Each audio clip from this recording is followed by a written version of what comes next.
Ever bought something stupid because everyone else was doing it? Of course you have. We all have. That, my friend, is the sweet, seductive siren song of deception. We get tricked, bamboozled, and straight up lied to every day. And the worst part? We often help them do it. Our brains are hardwired to seek out information that confirms what we already believe. Makes us feel all warm and fuzzy inside, like a freshly microwaved burrito of self-satisfaction. But here's the kicker. Sometimes that cozy feeling means we're being played.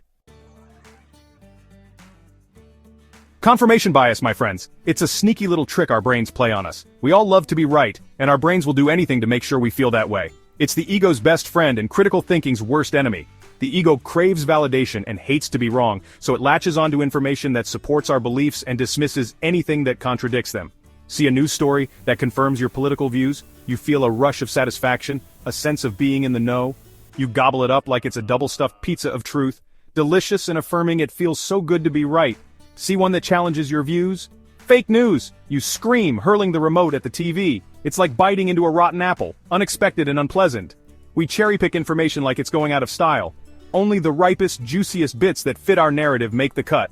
This isn't just about politics, though. It affects every aspect of our lives, from the mundane to the significant. Let's say you think cats are evil geniuses plotting world domination, which, let's be honest, they might be. Every sneaky glance, every calculated move seems to confirm your theory. You see Fluffy batting at a laser pointer and boom! Confirmation. Your suspicions feel validated. Evil genius in training right there. Our brains are wired to seek out patterns and make connections, even if they're not really there.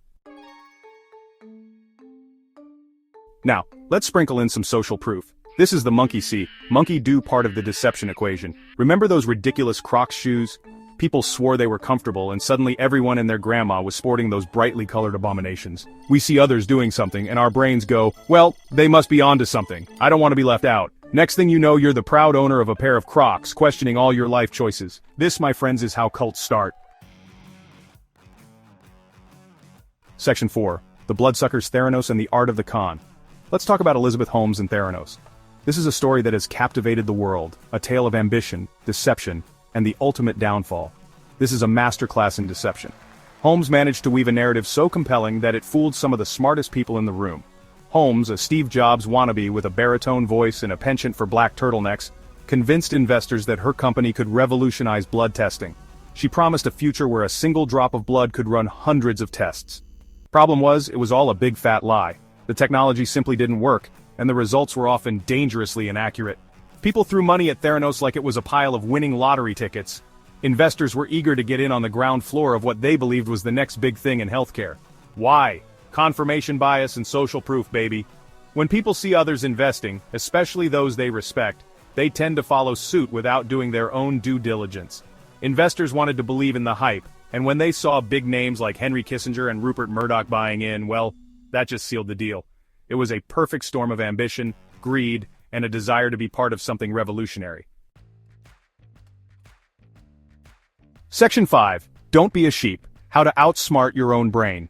In this section, we will explore the fascinating ways in which our brains can deceive us and how we can take control. So, how do we avoid becoming victims of this mass deception? It's easier than you might think, but it requires effort and awareness. First off, admit that you're biased. We all are.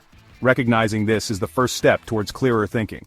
Once you acknowledge that, you can start to challenge your own beliefs. This means questioning why you think the way you do and being open to new information. Seek out different perspectives even if they make you uncomfortable. Engaging with diverse viewpoints can broaden your understanding and help you see the bigger picture. Remember, critical thinking is like showering. You gotta do it regularly to avoid stinking up the place. It's a continuous process that keeps your mind fresh and sharp.